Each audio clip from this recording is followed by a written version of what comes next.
Anne Gad Glass is our first yacht. We spent several months searching for her. We looked at a whole variety of options. We went to the Southampton Boat Show and looked at all the new ones with an eye to working out which make of yacht tickled our fancy most, I guess. The styling and so on we were looking for, and Beneteau certainly was high on that shortlist, along with one or two others. But this Beneteau Oceanis 311 Clipper turned up for sale. We'd looked at another one and turned her down. We were on our way back here when we found her on the web, and as a result of her name, turned around immediately and went to have a look at her. She was exactly what we were looking for.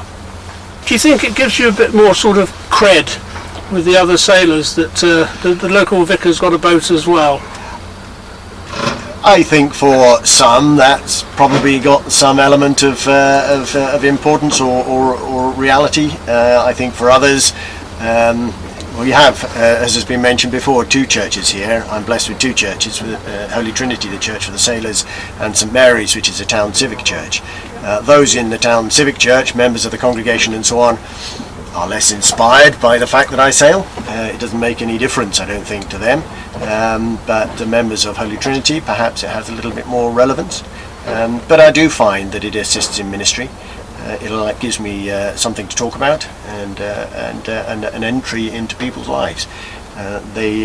Some people find some credibility when we're talking about sailing to know, first of all, that I have sailed and that we are doing so again. So yes, it helps with ministry. I started sailing, we were away at boarding school. I was away at boarding school by being the son of a military officer. And at that boarding school, Kimbolton School, we had a sailing club. We sailed on Grafham Water, and we sailed a couple or three times a week. Dinghies. The fundamental boats were Wayfarers and Kestrels, though we had one or two others. We had a Swordfish, which was great fun. It was a wooden boat donated and was, I think, probably permanently waterlogged. Weighed half a ton, but it didn't half go on the water. It was great. To be realistic, from between then and now, there's been very little sailing, a little here and there, various boats and various people's boats. More recently, my elder brother has a Southerly 42, and I was pleased to be invited to bless and name that boat, and we went sailing, been sailing a few times on her. As we came here, eventually, after a long history of being in the Royal Air Force and various other jobs as well, being called out of the Royal Air Force into the church, so I left the Air Force early, a few years early, on ordination, and then with the Salisbury Cathedral.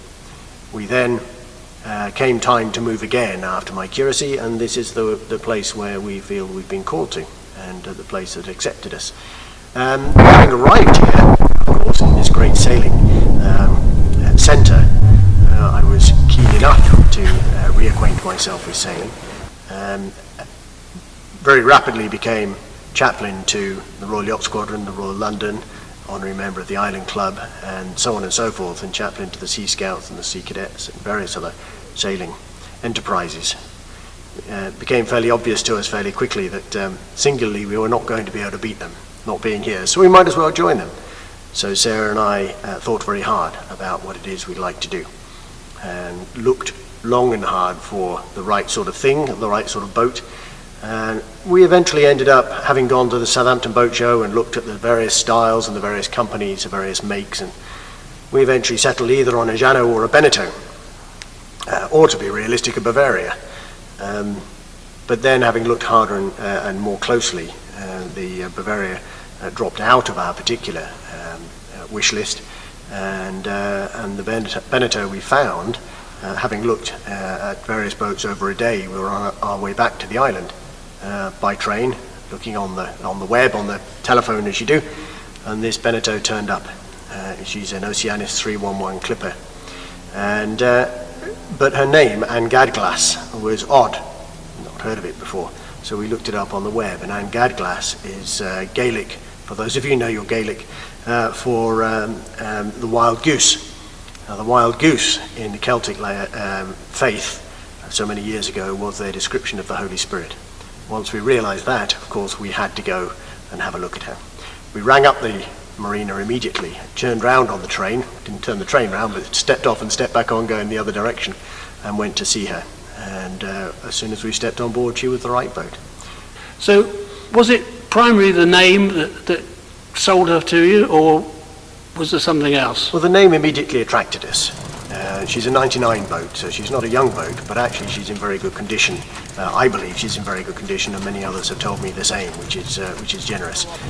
So I think probably the condition when we stepped aboard, you feel it's like buying a house and doing various other things. Those great moments in life, you can look at many. As soon as you step into one, it may not quite have been what you thought you were looking for, but sometimes it just feels right. And Anne Gaglas was just right for us, and I do think the name had something to do with it. The previous owner did ask us if we were going to keep the name, and I just laughed, and he said, yes, I guess you probably will. Well, interestingly, having moved here and moving into boats, we have for many years owned motorhomes, and we're very used to those. So we're very used to the idea of a fairly confined space and how it should be filled for what you might call the caravan down below, the living quarters down below.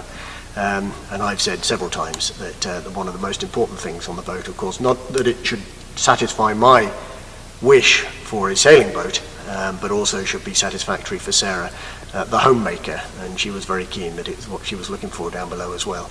And the Beneteau provides that. The company gives us that sort of feeling, much in the same way as Jeannot does. I think the French companies inspired us from that point of view. So Beneteau came up before Jeannot, and she's a Beneteau. She brings some of the home comforts down below, yes. She has, we've had some cushions made, and she's put one or two other things down below. It's hers. As far as I'm concerned, my responsibility stops at the companionway, apart from turning on the power and the seacocks and so on. And what Sarah wishes down below is what Sarah will have down below, and it's been that way in our house for many years, and I'm very happy with it. Particularly stunning, of course, are your burgundy fenders.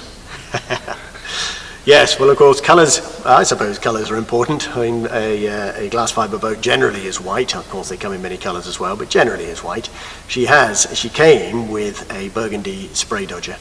And interestingly, of course, being a clipper, she has a gold line down the side, or a yellow line down the side. So two things that have occurred. One is I changed jackstays from the old faded red ones to some new ones. Asked Sarah what colour she'd like, and she'd like yellow. The only yellow jackstays you can find are very bright, so you can see her from a while away in the fog. And then we wanted some new fenders, and the question was asked, could we get fenders to match the spray dodger? Took a while to find. The only company that does them, to my knowledge, is Anchor, and when we finally got in touch with Anchor through a chandlery, there were none, and so Anchor set them up and made them specially for us. So we do believe that our fenders are quite rare. So where have you been cruising so far? Oh, I'm very much aware that we're local, we're from Cowes, we're learning how simply to be on the boat, and Sarah, bless her, is learning how to enjoy a boat herself. It's a new experience for her. So we've not been very far. We've been across and around the Solent. Just the other day we anchored for the first time on Osborne Bay, and that was enjoyed. We had one of our children with us for that day, so we had lunch on Osborne Bay. So we are learning the Solent, and I understand that the Solent tides are some of the most challenging, so I feel if we can learn and understand the Solent, we'll probably be all right. We're looking to go further afield generally for one-night stands, and then maybe next year we're thinking of going away for a couple of weeks. Did you feel it was necessary to buy a boat to go with the job? No. No, to be realistic, or no and yes. It's turning into something of a ministry benefit, if you like. Many people have asked me since I've been here, since we first arrived and were invited to be chaplain to the Royal Yacht Squadron, and the incumbent of this church has always asked to be the chaplain to the Royal Yacht Squadron. My predecessor was. And people ask you if you've got any experience. And then to be able to say, yes, I've sailed since I was 11, albeit not permanently, not full-time. And people will persistently say, well, you must come sailing with us, which is very generous, and I look forward to it immensely. There is a difficulty, of course, and that's a majority of sailing takes place on Sunday mornings. So that makes it difficult. So one of the benefits of going for our own boat is that we can do that sailing. My day off is a Monday, so we tend to sail on a Monday. And also I can invite other people onto the boat. It invites us to talk with other people about sailing and the boat, some credibility and so on. So I think it's aiding ministry. For me, she sails very well. Singularly, she's able to be sailed single-handed, which is very useful because it means I can sail with Sarah on board who's learning from scratch. She sails very easily. I think she's relatively quick. The Oceanis hull is the same hull as the Beneteau First hulls, which is their racing hulls, but she's a bit lighter underneath and a bit less on top to be a cruiser. Ever so slightly weatherly, and so I tend to reef the main first, and allows the foresail to hold us off the wind a bit. And she sails very nicely. I thoroughly enjoy her. And of course, and she's a very dry boat as well, having quite a lot of freeboard. While we've had some over the bow, nothing's ever come in the cockpit. I mean, this job opens doors, doesn't it? I mean, it's amazing. It's a yachtsman's dream. It does allow you to meet all sorts of remarkable people, there's no doubt about it. Yes, I only met somebody else this morning, very much involved in sailing and so on. And yes, the yacht squadron invites you to meet some remarkable people, of course, and